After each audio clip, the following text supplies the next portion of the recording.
கேட்கல ஒரு மினிஸ்டரை பார்த்து. அவங்களோட சாய்ஸ் இல்லையா அது? ம். அதான் சொல்றேன். இது மட்டும் இல்ல.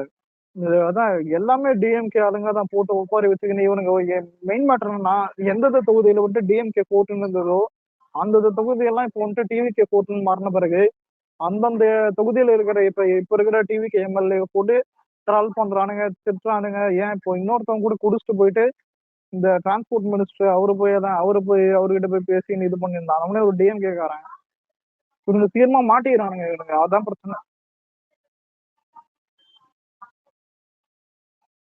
இவளையும் ஆந்திரா மினிஸ்டர் அவங்க கூட வந்துட்டு அதான் கீர்த்தனா இது இவங்க கிட்ட வந்துட்டு சப்போர்ட் எல்லாம் பண்ணி தான் பேசிட்டு இருக்காங்க. ஆனா நமக்கு அதான் இந்த சொல்லலாம் தெரியுமா, இந்த ஒரு சத்யராஜ் ஒரு படத்துல பேசுவான் இன்ஃபுளுசர் ஞாபகம் இருக்கு. அது என்னன்னா அதான் வேற வேற ஊர்ல இருந்து வந்தா இங்க வணங்குது, நம்ம ஊர்ல பிறந்தவங்களுக்கு செருப்பால் அடிக்குதுன்னு. ஆனா அது அது வேற ஒரு ஆக்டருக்கு வச்சது அது. ஆனா அது எல்லாத்துக்கும் செட் ஆகும். உண்மையிலே திருட்டு ரயில் இருந்து ஏறி வந்தவர் தானே நல்லா ஆண்டுறாங்க. பட்டுல இன்னொரு சீன் தான் வரும். வர வர வர சொல்றதெல்லாம் வந்து நல்லதுக்கு செய்யறதுக்கு. ஆனா உண்மையிலேதான் நம்ம ஆளு வந்துட்டு நிறைய விஷயம்லாம் இல்ல, எல்லா விஷயத்திலும் பர்ஃபெக்டா தான் இருக்காரு. இன்னொன்னு இவர் இடத்துல இப்ப ஏன் பேசுறோம், இப்ப ஒரு எக்ஸாம்பிள் என்னன்னா இவரை திட்டுறவன் வந்துட்டு இவர் இடத்துல வச்சு யோசிச்சு பார்ப்போம். இப்போ உதயநிதி திட்டுறாப்புல, இந்நேரம் உதயநிதி சிஎம் இருந்தா என்ன பண்ணிருவாங்க? சும்மா சொல்றேன். இல்ல சட்ட ஒழுங்கா முதல்ல தலைமைச் செயலகத்துக்கே வரமாட்டாங்க. அலெக்ஸ், ஆக்சுவலா பாத்தீங்கன்னா செக்ரட்டரியேட்ல ஒர்க் பண்றவங்க யூடியூப்ல சொல்லி நீ கேள்விப்பட்டிருப்ப லேட்டா போறாங்கன்னு. ஆனா நான் வந்து ரெண்டுக்கு இருந்தேன் ஒரு 2 வருஷத்துக்கு முன்னாடி, நான் எங்க ஃபேமிலி இருக்கும்போது. மேல செக்ரட்டரியேட்ல வேலை செய்யற ஒரு லேடி இருப்பாங்க. அவங்க வந்து எத்தனை மணிக்கு தெரியுமா கிளம்பி போவாங்க? வீட்டுல இருந்து 11 மணிக்கு தான் கிளம்பியே போவாங்க. ஆனா செக்ரட்டரியேட்ல வந்து அவ்வளவு லேட்டா அலட்சியமா போயிருக்கிறாங்க அந்த டைம்ல எல்லாம் நான் பாத்துட்டு வரலாம். ஆமா. ஆனா அந்த டைமிங்கே பண்றது. இப்ப நான் வந்து அன்னைக்கு மெரினா அங்க போயிட்டு இருக்கும் போது, வண்டி கிராஸ் பண்ணி போயிட்டு இருக்கும் போது நான் பாக்குறேன் செக்ரட்டரியேட்ல இருந்து 5 மணிக்கு வெளியில வராங்க. எல்லாம் வேர்த்து ஊத்த வெளியில வராங்க. எங்க அப்பா வரும்போது சொன்னாங்க, ஆனா தளபதி ரொம்ப புளியா இருக்கக்கூடிய எல்லா அரசு ஊழியர்களும் இப்பதான் சம்பளத்துக்கு ஒழுங்கா வேலை பாக்குறாங்க போல எல்லாரும் அப்படின்னு. உண்மை என்னன்னா அதான் இப்போ ஒரு சிஎம் வந்துட்டு கரெக்ட் டைமுக்கு போயிட்டு கரெக்ட் டைம் வரைக்கும் அங்க இருந்துட்டு வந்தாலே அங்க ஒழுங்கு புரியுதா, ஒழுங்கா மேக்சிமம் எல்லாமே நடக்கும். தலைமைச் செயலகத்துல ஒழுங்கா வேலை பார்த்தாலே பாதி மனுவுல இருந்து அவங்க மக்களுக்கு கொடுக்குற அந்த ரிக்வஸ்ட் வந்து அட்லீஸ்ட் கொஞ்சமாவது போய் சேரும். புரியுது? அவ்வளவுதான் மேட்ரு. முன்னாடி ஞாபகம் இருக்கா ஸ்டாலின் அவர்கிட்ட ஏன் ஒரு பாட்டி காலில் உழுந்தெல்லாம் மனு கொடுத்தாங்க? அதான் மனு கூட வாங்கலதான், போயிட்டு இப்படி கையில தான் ஒரு நாயை தோத்துற மாதிரி தோத்தி விட்டாப்புல. அந்த சாபம் தான், அதான் அந்த சாபம் தான் இப்ப கொளத்தூர்ல வந்துட்டு ஒரு பிச்சை எடுக்க வச்சிருக்கு. இப்ப வந்து ஃபுல்லா என்னன்னா செக்ரட்டரி நமக்கு தெரியும், இந்த பழைய ஆட்கள் நடக்கும், லஞ்சம் இதெல்லாம் வந்து போயிட்டு இருக்கோம். சரியா?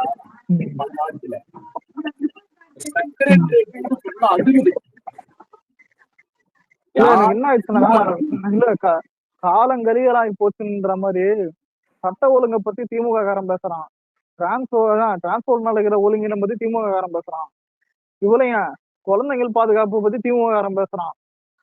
இது எப்படி நான் வந்து சொல்லுவாங்க? அதான் இப்போ நான் ஒரு மூளைய பத்தி திமுக காரன் பேசுறான், எனக்கு அதுதான் திப்பா இருக்குது. இல்ல இந்த பாட்டி வீடியோ ஒண்ணு எடுத்து போட்டுடலாம். அந்த மாதிரி நிறைய பாட்டி இது. ஏன் பாட்டி இந்த மாதிரி இதெல்லாம் சொல்றேன்னா, பொதுவா இருக்கிறவங்க எல்லாம் இது எப்படி இருக்குதுன்னா 2 வருஷம் கட்சி ஆரம்பிச்சு விஜய் வந்து 2 வாரம் தான் 2 வாரம் தான் ஆகுது. ஆனா இவ்வளவு கேள்வி இவனுங்க நாக்கப்படுகிற மாதிரி கேக்குறானுங்க, இது பண்றானுங்கன்னா இத்தனை வருஷம் 75 வருஷம் கட்சி இவனுங்க வந்துட்டு இது பண்ணிக்கின்னு இவனுங்க என்ன பண்ணிட்டாங்க? மக்கள் மக்களுக்கு ஒரே கேள்வி சார், இப்போ வந்து 20 நாள்ல என்ன சார் மாற்றம் வரவே இல்லையா சார் அப்படின்னு சொல்லிட்டு ஒருத்தங்க கிட்ட கேக்குறாரு. ஏங்க 75 வருஷமா ஒண்ணுமே கொடுக்காம இருக்கிறாங்க, புதுசா வந்து 20 நாள்ல அவர் என்ன பண்ணாரு ஏது பண்ணாரு கேட்டுட்டு இருக்கீங்க, டைம் கொடுக்கணுமா இல்லையா அப்படின்னு சொல்றாரு. முதல்ல இப்போ சரி தெரியாம கேக்குறேன், இங்க இத்தனை டிஎம்கே காரன் வந்துட்டு இது தப்பு நடந்துக்குது இதெல்லாம் பண்றேன் இதெல்லாம் கேட்கலன்னு இவ்வளவு கேள்வி கேட்கறானே, எவனாவது ஒருத்தன் பதவி எடுத்து 2 வாரம் தான் ஆகுது நீங்க என்ன பண்ணீங்கன்னு எவனும் கேட்க மாட்டான். எவனா கேட்டானா பாரு, எவனும் வந்து கேட்டிருக்க மாட்டான். ஏன்னா அவ்வளவு பண்ணி வச்சிருக்காரு நம்ம. அது லிஸ்ட் போட்டா இவனுங்க வந்துட்டு அசிங்கமா இருக்கும் இவனுங்களுக்கு. ஏன் சொன்னதான் நான் அன்னைக்கு ஈஸ்வரன் தானே ஞாபகம் இருக்கா? இன்ஃபுளுசர் என்ன கேட்டனா, எடப்பாடி பதவி எடுத்து 2 வாரத்துல என்ன பண்ணான்னு இப்ப நீ சொல்ற? அத நான் பாக்கணும்னு அதான் அவன் ஏதோ திட்டுனுக்குறான். அதாவது தளபதி வந்து இந்த 700 ஒயின் ஷாப்ஸ் கிட்ட வந்து க்ளோஸ் பண்ணார்ல. ஸ்டாலின் இருக்காருல்ல, ஸ்டாலின் பேருக்குன்னு 500 ஒயின் ஷாப்பை பத்தினா வந்து க்ளோஸ் பண்ற மாதிரி க்ளோஸ் பண்ணுன்னு சொல்லிட்டு கையெழுத்து போட்டாரு. அந்த கையெழுத்து வந்து போட்டதுக்கு அப்புறம் 1 வருஷம் 1.5 வருஷம் கழிச்சுதான் அதை செயல்படுத்த ஆரம்பிச்சாரு. ஆனா செயல்படுத்துறது அந்த கடை ஒழுத்தரன்னா கிடையாது. அந்த இடத்துல வருமானம் இல்லை. அதனால புது கடை ஓபன் பண்ணாரு அதுக்கு பதிலா. இதுல ஒரு சென்செக்ஸ் தெரியுமா? கடைசி 15 வருஷத்துலயும் 20 வருஷத்துல வந்துட்டு எடுத்து பாத்தீங்கன்னா அதிகமா வந்துட்டு டாஸ்மார்க் வந்துட்டு ஓப்பன் ஆகி அதாவது ரன் ஆனதே அந்த அந்த லிஸ்ட்ல படி பார்த்தா 2021 ஆட்சிக்கு அந்த ஒரு பீரியட் தான் இருக்கு. அதான் 20ல இருந்து அந்த 25 பீரியட். அதாவது எப்பவுமே இப்ப நம்ம நினைக்கிற மாதிரி ஒரு பீரியட் வந்துட்டு அது மாறாது. இப்ப எப்படி சொல்றதுன்னா, இப்ப லாக்டவுனுக்கு அடுத்து ஒரு 5 வருஷம் 2025 அப்போ ஒரு சென்செக்ஸ் சொல்லுவாங்க. அதுதான் எப்பவுமே ஒரு 5 வருஷம் வந்துட்டு ஒரு காலம் மாறும். கரன்சி மாறும், இது மாறும், அது மாறும். லாக்டவுன் மட்டும் வரலாம், இன்னும் வேற மாதிரி மாறும்.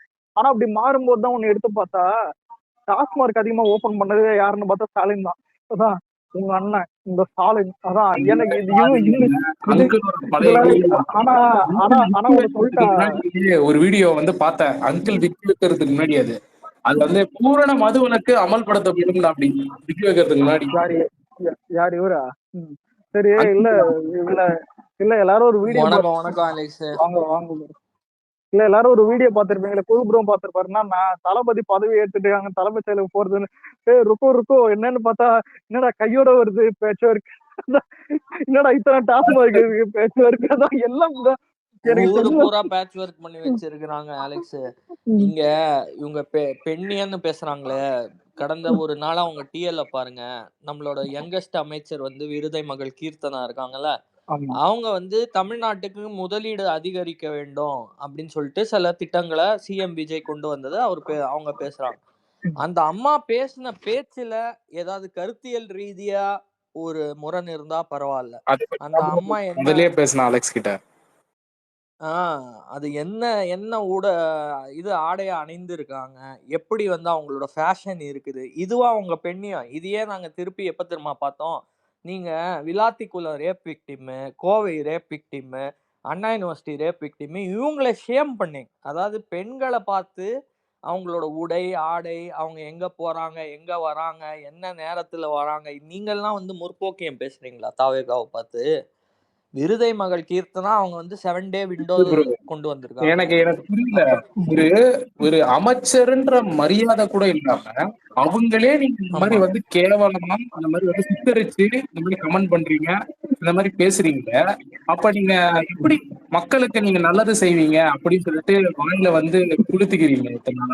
நாங்க வந்து கனிமொழி மேடம், பிரியா மேயர் எல்லாம் நாங்க விமர்சிக்கும் போது அவங்க உடலை பத்தியோ இல்ல அவங்க வந்து அணிந்திருக்கிற ஆடையோ அதெல்லாம் செயல்பாடை பத்தி தான் பேசிருக்கோமே தவிர அதை பத்தி நம்மளுக்கு பேசுறதுக்கு அருகதை கிடையாது. எக்ஸாக்ட்லிங்க. அதான் கருத்தியல் ரீதியா அவங்க வந்து செய்த திட்டங்கள் நல்லா இல்ல, கொசு வழங்க திட்டம், அக்கறை இல்லாம அரசியல் பண்றாங்க, இந்த மாதிரி தான் நாங்க குற்றச்சாட்டு வைக்கிறோங்க தவிர அவங்க மூஞ்சி எப்படி இருக்குது பாருங்க, அவங்க வந்து நோசரிங்க ஃபேஷன் எப்படி இருக்கு, அவங்க என்ன ட்ரெஸ் போட்டிருக்காங்க, இதெல்லாம் ஒரு பர்வர்ட்டோட மென்டாலிட்டி. அவங்க பேசுறதையே நீ கவனிக்கலன்னு அர்த்தம், நீ பாக்குற பார்வையே கேவலமானதுன்னு அர்த்தம். இந்த மாதிரிலாம் இவனுக்கு பேசுறீங்களே, நீங்க யார்ட்டாருன்னு கேட்டா இல்ல சேகர் பாபுக்கு சப்போர்ட் பண்ணவன் எவனுமே இங்க சபைக்கு வரக்கூடாது. இது ஏன் சொல்றேன்னா, எவனை யோசிச்சு போறேன், சேகர் பாபுக்கு சப்போர்ட் பண்ணிட்டு நம்மள கேள்வி கேட்டுன்னு இருக்கானுங்க. சொல்லுங்க. இல்ல ப்ரோ, என்னன்னா விஜய் சிஎம் வந்து அதாவது சிஎம் விஜய் வந்து அவர்கள் வந்து முதலமைச்சரா பதவி ஏற்றணும் நீங்க பாதி விஷயத்த உடைச்சிருக்காப்ல. நீங்க நல்லா யோசிச்சு பாருங்க, நீங்க ஐயுஎம்எல்ங்கிற கட்சி எப்ப வந்து நீங்க நியூஸ்ல ஒரு டிஸ்பிளே பார்த்திருப்பீங்க. கண்டிப்பா எனக்கு தெரிஞ்சு கடைசி 5 வருஷத்துல யாரும் பார்த்திருக்க மாட்டீங்க. இன்னைக்கு அந்த கட்சியில இருந்து ஒருத்தர் பதவி கொடுத்திருக்காரு. உங்க வாய்ஸ் ஒரு இன்ட்ரெஸ்டிங்கான ஃபேக்ட் என்ன தெரியுமா? எம்ஜிஆர் முதல்ல அந்த எலெக்ஷன் கண்டெஸ்ட் பண்ணும் போது ஏடிஎம்கே கூட இதே முஸ்லீம் லீக் பார்ட்டியும் வந்து கூட இருந்தாங்க தெரியுமா? ஆஹ் இன்னொன்னு அவங்க செங்கோட்டையனர் இருந்தாங்க, கம்யூனிஸ்டும் இருந்தாங்க. ப்ரோ புரியுது. இல்ல இது எல்லாத்தையும் விஜய் இது எல்லாத்தையும் விஜய் பிரேக் பண்ணிருக்காரு. அதை வந்து இன்னைக்கு பாதி பேரால ஏத்துக்க முடியல. இனி இது இனி என்ன வச்சு இவங்களால அடுத்த இதுல வந்து அரசியல் பண்ண முடியும் இவங்களுக்கு தெரியல. உண்மையில அந்த கதரோட வெளிப்பாடு தான் எல்லாமே, இந்த குறைகள் எல்லாமே. குரு உண்மைதான். பிரதர், நான் இன்னொன்னு ஒண்ணு சொல்லிக்கிறேன்.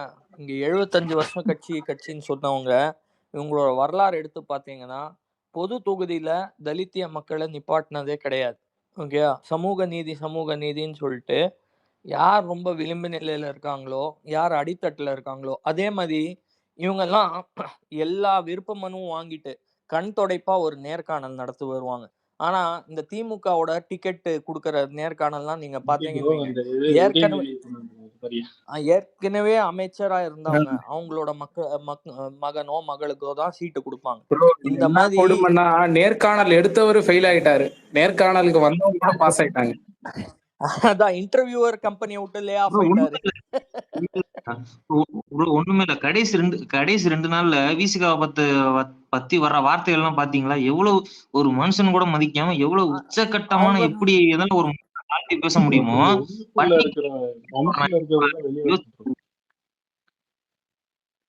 இல்ல கார்த்திக் செல்வம், உங்க இது ஃபுல்லா கேட்கலங்க. நீங்க குரூப் முடிச்சுட்டு நீங்க பேசுங்க. அடுத்து குரூப் கண்டினியூ இல்ல பண்ணுங்க. ப்ரோ. கடைசி ஒரு 3 நாள்ல பாதி பேர் டிஎல்ல வர வார்த்தையில பாத்தீங்களா? திருமாவளவன் அவர்களை பத்தி இல்ல, விசிகாவை பத்தி வர வார்த்தையில பாத்தீங்களா? ஆனா இந்த கட்சி தான் வந்து சமூக நீதி பேசுது பாத்துங்க. சண்டே வந்து கலவரம். ஒன்னே ஒண்ணு சொல்லுவேன். இங்க திருமாவளவனோட பேர் வந்து, அதாவது திருமாவளவன் ஐயா ஒரு இன்டர்வியூல சொல்றாரு, நான் தமிழ்நாட்டுல ஒரு முக்கியமான பங்காற்ற வேண்டும்னு சொல்லிட்டு தான் காட்டுமன்னார் கோவில் தொகுதியை நான் தேர்ந்தெடுத்திருக்கேன், நான் போட்டியிட போறேன், என் கட்சியினரே விருப்ப மனு கொடுத்தாங்க, நான் போட்டியிட போறேன். ஒரு நாள் கழிச்சு இந்த வார்த்தையை சொன்னதுக்காக, நான் தமிழ்நாடு அரசியல்ல முக்கியமான பங்காற்ற போறேன் அப்படின்னு வந்து ஆற்ற வேண்டிய ஒரு நிலைமை கட்டாயம் இருக்குது, இந்துத்துவ அரசியல் இங்க வளருதுன்னு ஒரு பேட்டி கொடுத்தாரு. அடுத்த நாளே நான் காட்டுமன்னார் கோவில் தொகுதியிலேருந்து விலகிக்கிறேன், இளைய பெருமாள்னு ஒருத்தரோட குடும்பத்துக்கு அந்த டிக்கெட் போட்டோம், அவர் இத்தனைக்கும் காங்கிரஸ். நான் கேட்குற கேள்வி என்னன்னா, இவருக்கு யாருங்க இந்த நெருக்கடிகள் கொடுக்கறது? இன்னொன்னு, நீங்க மரியாதையே இல்லைன்னு சொன்னீங்களே, அது வந்து இவங்க கூட்டணி கட்சியான பிரேமலதா இருக்காங்கல்ல, இவங்களோட பேரை சொல்லும் போது அந்த அம்மா எழுந்து கூட நிக்கல. நிஜமா வாழ்க்கையில எனக்கு மாமன்னன் படம் பார்த்த மாதிரி இருந்தது. திருமாவளவன் ஒரு 3 டைம் எம்பி, அவர் என்ன இருந்தாலும் டெல்லிக்கு ஜெயிச்சுட்டு போனவர் தான் இங்க மாநிலத்துல இருந்து. அவர் வந்து ஒரு பேரை எடுத்து படிக்கிறாருன்னா எழுந்து மக்களை பார்த்து வணக்கம் ஈடுறது தான் ஒரு எம்எல்ஏவோட மாண்பு.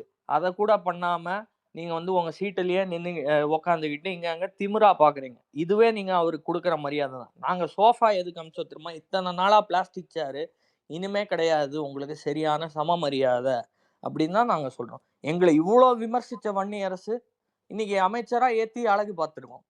அது உங்க தயவுல தான் நாங்க ஆட்சி அமைக்கிறோம்னு சொன்னீங்களே, அப்படி நாங்க பேச ஆரம்பிச்சா எங்க தயவுல அமைச்சர் ஆனோம்லாம் நாங்க பேசவே மாட்டோம். தளபதி அந்த மாதிரி பேச எங்களுக்கு சொல்லி தரல.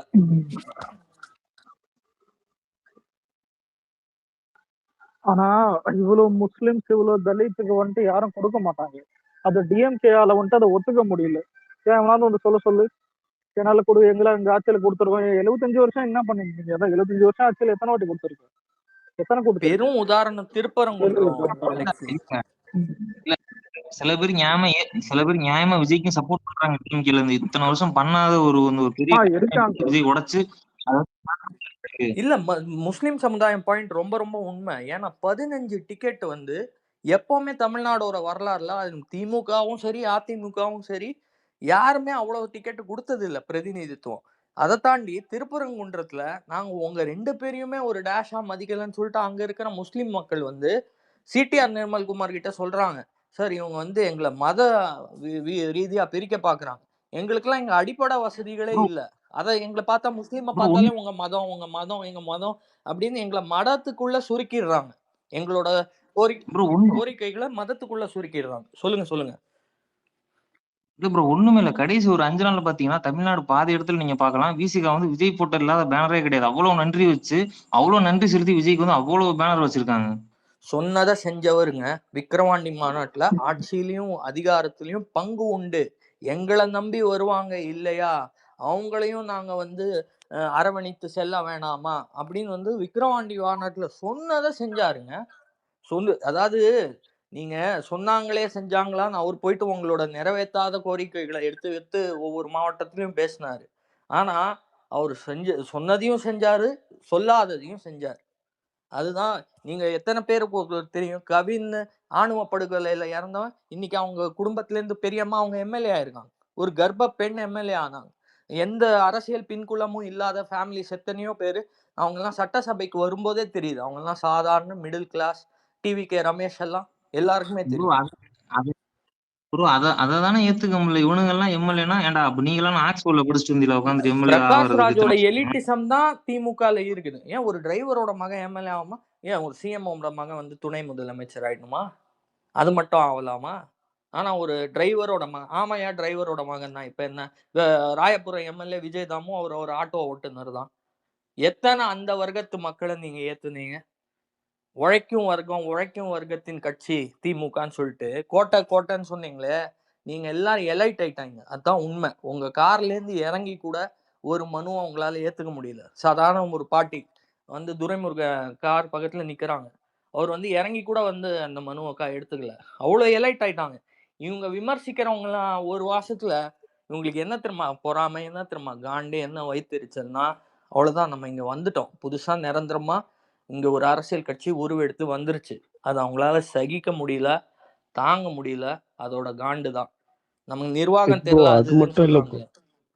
சொல்லுங்க சிட் ப்ரோ, அது மட்டும் இல்ல ப்ரோ. இப்போ வந்து இவர் வந்து எல்லாருக்கும் வந்து மந்திரி சபையும் பிரிச்சு குடுத்துட்டாரு. இப்போ அவங்க மறுபடியும் வந்து சப்போஸ் இப்போ நெக்ஸ்ட் இல்ல அதுக்கு நெக்ஸ்ட் வரதா இருந்தா இவங்க எல்லாருமே இது கேள்வியா கேட்பாங்க. இப்போ அதுக்கெல்லாம் அவங்க பதில் சொல்லணும். இப்போ முஸ்லீமுக்கு கொடுத்துருக்காரு, காங்கிரஸுக்கு கொடுத்துருக்காரு, விசிகே கொடுத்துருக்காரு. இதெல்லாம் கொடுத்ததுனால வந்து இப்போ மறுபடியும் அவங்க எதனா கூட்டணி வைக்கணும் அப்படின்ற பட்சத்தில் அவங்க கிட்டலாம் போயிட்டு கேட்கணும். மினிஸ்ட்ரி கேட்பாங்க. காங்கிரஸ்காரங்கெல்லாம் ரொம்ப உண்மைங்க. காங்கிரஸ்காரங்கெல்லாம் இப்போ வந்து தன்னெழுச்சியா வெளியில வந்து உண்மையை வைத்துக்கிறாங்க. 2006 to 2011 அந்த கலைஞர் 5 வருஷம் வந்து மைனாரிட்டி திமுக தான் சொல்லுவாங்க. 96 தான் ஜெயிச்சாங்க. ஆமா 96 காங்கிரஸோட உதவி இல்லாம, பாமகவோட உதவி இல்லாம அவங்கள ஆட்சி கவுந்திருக்கும். கரை சேர்ந்திருக்காது. ஆனா 5 வருஷத்துக்கு அவங்க 2 பேரும் உள்ள சேர்க்கல. அமைச்சரவையில ஒண்ணு கூட சுற்றுலா பயணம், அந்த டூரிசம் எல்லாம் வந்து ஒரு வெட்டான ஒரு அமைச்சரவை இருக்கும். அந்த மாதிரி ஏதாவது ஒரு அமைச்சரவை கூட கொடுக்கலாம். ஏதாவது ஒரு முக்கியம் இல்லாத ஒரு அமைச்சரவை ஒரு டோக்கனா கொடுக்கலாம்.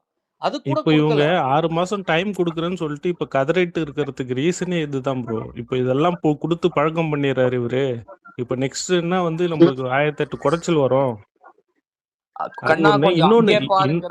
அதிமுக கூட வந்து நமக்கு இது அதாவது 2 ட்ராக்காவும் நம்ம வந்து வலுவா இருக்கோமே கார்த்திக் செல்வம். நம்ம வந்து புதுசா வந்த தோழமை கட்சிகளையும் அரவணைத்து நம்ம அவங்களுக்கு அமைச்சரவையில இடம் கொடுத்திருக்கோம். அதையும் அது வந்து ஒரு ஃபர்ஸ்ட் மீட்டிங்ல சொன்னதை செஞ்சு காட்டியிருக்காரு ப்ரோ. அவரோட இதுவே சொல்லியிருக்காருல, சொல்லல செயல்னு வரல, அதை செஞ்சிருக்காரு. ஒரு விஷயம் இல்ல, ஓப்பனா சொன்னா உங்களுக்கு கலைஞர் அரசு பண்ணும்போது அது பொறுப்புக்கு தெரியும்னு நினைக்கிறேன். கலைஞர் எல்லாமே ஒரு எமோஷனா என்ன சொல்றது, எப்படி சொல்றதுன்னா இவரு மேல பாவப்படுற மாதிரி ஒரு ஃப்ரேம் கட்டமைச்சிட்டாங்க. புரியுதா? கலைஞர் ஒரு ராத்திரி போய் ஒரு வயசானவரை போய் அரெஸ்ட் பண்ணி இந்த ஜெயலலிதா அம்மாவுக்கு இது பாரு, அதான் இது எவ்வளவு திமிரு பாருன்னு, அதாவது கொஞ்சம் இதெல்லாம் போச்சு. ஒரு ஓப்பனா ஒரு உண்மையை சொன்னா, இப்ப நம்மளால இந்த அரெஸ்ட் பண்றதெல்லாம் பண்ண தேவையில்லை, பண்ண மாட்டாரு. நீங்க வந்து டிஎம்கே போட்டு நோண்டி ஒரு குறைச்சல் ஏதாவது ஏன் டிஎம்கே என்ன பண்ணாங்கன்னு குறைச்சல் கொடுத்தாலே இவனுக்கு இப்போ ஓப்பனா சொன்னா ஆளுங்கட்சி எங்களை அடக்க பாக்குது, அமக்க பாக்குது, டிவிகே வந்துட்டு எங்களை ரிவெஞ்ச் எடுக்குதுன்னு சொன்னாலும் எவனாவது ஒருத்தனாவது வந்துட்டு எவனாவது பாவப்படுவானா? டிஎம்கேல டிஎம்கே இருக்கிறவனே பாவப்பட மாட்டான். அவனே வந்துட்டு இந்த ரஜினி மாதிரி பண்ணுவானுங்க, என்ன ஆட்டா என்னடா அப்படின்ட்டு போயிடுவான் அவன் பாட்டுக்கு. ஆனா இப்படி இருக்கிற சுச்சுவேஷன்ல டிஎம்கே காரன் வந்துட்டு நம்ம கிட்ட கேள்வி கேட்டு ட்ரிகர் பண்ணிக்கின்னு நீ என்ன ஆட்சி பண்ற, இது பண்ற, ஆட்சி கவுருமான்னு வெயிட் பண்றது, என் ஸ்டாலினே வந்துட்டு பேட்டியில வந்துட்டு இந்த ஆட்சி கவுந்துரும், அது என்ன கான்பிடென்ட்? சரி இது எப்படி இருக்குதுன்னா நீட் ஒளிஞ்சிரும் ஆட்சி கவுந்துரும்னா ரெண்டுத்துக்கும் ஆன்சர் சொல்லலாம். எப்படின்னு அந்த ப்ராசஸ் சொல்லுங்க, எங்களுக்கும் தெரிஞ்சுக்கிறோம். நீட் ஒழிக்கணும் அந்த ப்ராசஸ் சொன்னாங்க. அதுதான் திரும்பவே சொல்றாரு ப்ரோ. அலெக்ஸ் ப்ரோ அதுதான் திரும்பவே சொல்றாரு, நாங்க ஆட்சியை கவுக்க விட மாட்டோம் அப்படின்னு. முக்கியமான ஒரு விஷயம் அலெக்ஸ், இங்க ஆட்சி கௌர வாய்ப்பே இல்லை. ஏன் தெரியுமா? ஒண்ணு, இவங்களோட தோழமை கட்சிகளை கூட நம்ம அமைச்சரவையில உட்கார வச்சு அவங்களோட உண்மையான பாராட்டையும் அன்பையும் வாங்கியிருக்கோம். விசிகேவோட தொண்டர்கள் எல்லாருமே இப்ப திமுகவை தான் காரி துப்புறாங்க. ஓகே. ரெண்டாவது, அப்படி ஒருவேளை இது தள்ளாடுனா, ஒருவேளை இது உடஞ்சா, நம்ம தான் இன்னொன்னு ஒரு ட்ராக், நம்ம பேக்கப்புக்கும் பேக்கப் வச்சிருக்கிற மாதிரி கண்ணா கொஞ்சம் அங்கே பாருங்கிற மாதிரி அதிமுகவே உடைச்சு சிவி சண்முகம் பேரவை 4 எம்எல்ஏ ரிசைன் ஆயிட்டாங்க. எசகி சுப்பையா இங்க வந்துட்டாங்க. நான் உங்களுக்கு ஒண்ணு சொல்லிட்டா, விஜயோட சிஎம் விஜயோட உண்மையான அதிமுகவை பொறுத்த வரைக்கும் என்னன்னா, அந்த கட்சி அவரை அசிங்கப்படுத்தின ஒரு கட்சி தான், அவமானப்படுத்தின ஒரு கட்சி தான். அந்த கட்சி நாளைக்கு தாவேக்கால வந்து இணைஞ்சிரும். எழுதி வச்சுக்கோங்க, செவுர்ல எழுத்த வேணா பாத்துக்கோங்க. அதிமுகவோட உள்ளம் எனக்கு நல்லா தெரியும், அதோட நாடி நரம்பு எனக்கு நல்லா தெரியும். அங்க இருக்கிற எந்த தொண்டருமே அந்த கட்சி வந்து இந்த மாதிரி நிலையில இருக்கணும், இபிஎஸ்ங்கிற ஒரு பேராசை பிடிச்சவனோட கையில இருக்கணும், அவன் ஆட்டையை போடணும் அந்த கட்சின்னு யாரும் விரும்பல. அந்த கட்சி நமக்கு பேக்கப்பா இருக்குது. தேவைப்பட்டா அவங்களும் ஃப்ளோர்ல சப்போர்ட் பண்ணி தான் 140க்கு மேல நம்ம இங்க வாங்கணும். ஸோ இந்த ஆட்சிக்கு எந்த ஸ்டெபிலிட்டி ப்ராப்ளமும் என்னை பொறுத்த வரைக்கும் இல்லை. திமுகவுக்கு டேஷ் எரிச்சல் ப்ராப்ளம் தான் இருக்கும் அடுத்த 5 வருஷத்துக்கு. பர்னால்ல பேசிக்கிட்டு இருக்காங்க அந்த ஃபீலிங்ல, வயிற்றெரிச்சல்ல பேசுறாங்க அலெக்ஸ். இவர் வருவாராம், அடிப்பாராம், ஒரு சேர்ல போய் உட்காருவாங்களாம், 75 வயசு கட்சி, நாங்க குச்சி ஐஸ சாப்பிட்டு போனோமா, அது சொன்ன மாதிரியே தான்டா நடந்துச்சு. அதுக்கப்புறம் என்னடா பேச்சு? இன்னொன்னு ஒன்று சொன்னாருல்ல ஸ்டாலின், லேட்டஸ்டா கவர்ல ஸ்பீச், எரிதடி மாலா ஃபேன போடு அப்படின்னாருல, அது நடக்குது இப்போ. ஆமாங்க, இன்ஸ்டாகிராம்ங்கிறதுனால இல்லைங்க, ஒரு உண்மையை நோட் பண்ணீங்களா? நம்மள திட்டின பாதி பேர் வந்துட்டு அடங்கி போயிட்டான். நம்மள திட்டின முழுல பாதி பேர் அடங்கி போயிட்டான், மீதி பேர் நம்ம சைடு வந்துட்டானுங்க. மீசா ராஜேந்திரன்ல இருந்து ஏன் நிறைய பேர், ஐக்கிய விட்ட ஒருத்தவனை மட்டும் தான் போட்டு அடிச்சிட்டு இருக்காங்க. ஓப்பனா சொன்னா ஒரு நிமிஷம், டிஎம்கே கிட்ட இந்த ஒரு சரி பண்ண அவன் ஏன் ரொம்ப வைத்தறிச்சல் இருக்கானா, நம்ம கவர்மெண்ட்டை ஃபார்ம் பண்ணது கூட வைத்தறிச்சல் இல்லை, காங்கிரஸ் போயிடுச்சு, விசிகா போயிடுச்சு, எதை வச்சு ஓட்டு கேட்க? 29ல 31ல எதை வச்சு ஓட்டு கேட்க? பிச்சை எடுக்க? சத்தியமா இது இல்லி. நம்மளும் டிஎம்கே சைட்ல இருந்து கொஞ்சம் கருணை காட்டணும். இது எப்படி இருக்குதுன்னா, அலெக்ஸ் 75 வருஷம் கட்சின்னு சொல்லிட்டு இத்தனை வருஷம் இவங்களோட உதவி இல்லாம இவங்களால ஜெயிக்க முடிஞ்சது இல்ல. நமக்கு இவங்களோட உதவி அரசியல் களத்துல தேவையில்லைன்னாலும் ஒரு நம்ம கொள்கை ரீதியா எல்லாரையும் அரவணைத்து செல்லணும், எல்லாரையும் வந்து ஏத்தி அழகு பார்க்கணுங்கிறதுக்காக நம்ம சேர்த்திருக்கோம் இவங்களை அமைச்சரவையில. அத பார்த்து இவங்களுக்கு பொறாம. ஃபர்ஸ்ட் எலெக்ஷன்ல ஜாக் டேனியல், உங்க மைக்கு ரொம்ப சவுண்ட் கேக்குங்க. சித் ப்ரோ சொல்லுங்க. இல்ல, அவங்க கீர்த்தனாவை பத்தி ஒரு மாரிதாஸ் போட்ட ட்வீட் பாத்தீங்களா? அததான் நான் அட்ரஸ் பண்ணேன். அது நீங்க பண்ணீங்க இல்ல, அத பத்தி வந்து எந்த ஒரு கட்சியில இருக்கிற மகளிரோ இல்ல வந்து இந்த பெரியாரிஸ்ட் லேடிஸோ யாருமே அதை பத்தி பேசல, பாத்தீங்களா? ஐயா, இனிமே நம்ம அவங்களுக்கான எதிரி, அதாவது மகளிர் மேல தாக்குதல்னா நம்ம பெண்கள், நம்ம கட்சி பெண்கள் மேல வந்து யாராவது விமர்சனம் பண்ணாலும் அலெக்ஸ் இல்ல அது சாரி, யாரோ ஒரு மைக் ரொம்ப சவுண்டா இருக்குது. அதாவது சொல்லுங்க கார்த்திக். இல்ல அதுதான் சொல்றேன். ஏன்னா வந்து இவங்க கட்சிக்கு ஏதாவது ஒரு லேடிஸை பத்தி பேசினா, மத்தவங்க பேசினா வந்து கொடை தூக்குவாங்க, அது பண்ணுவாங்க, இது பண்ணுவாங்க. மற்ற கட்சியில இருக்கிற பொண்ணுங்களை பத்தி பேசினா அதை பத்தி பேசவே மாட்டாங்க. இது அதர் ஸ்டேட்ல இருக்கிற மினிஸ்டர்ஸ்லாம் வந்து பார்த்து பேசி அவ்வளோ இது பண்றாங்க. நம்ம இது டெல்லி நியூஸ் சேனல்ஸ்ல இருக்கிற லேடிஸ்லாம் போடுறாங்க. ஆனா இங்க இருக்கிற லேடிஸ் கனிமொழி அவங்க அன்னைக்கு வந்து பேசினாங்க, கருணையோ கரிசனமோ அது நம்ம எதிர்பார்க்கல ப்ரோ. இல்ல அது எதிர்பார்க்கல ப்ரோ. அது வந்து எப்படின்னா அவங்களோட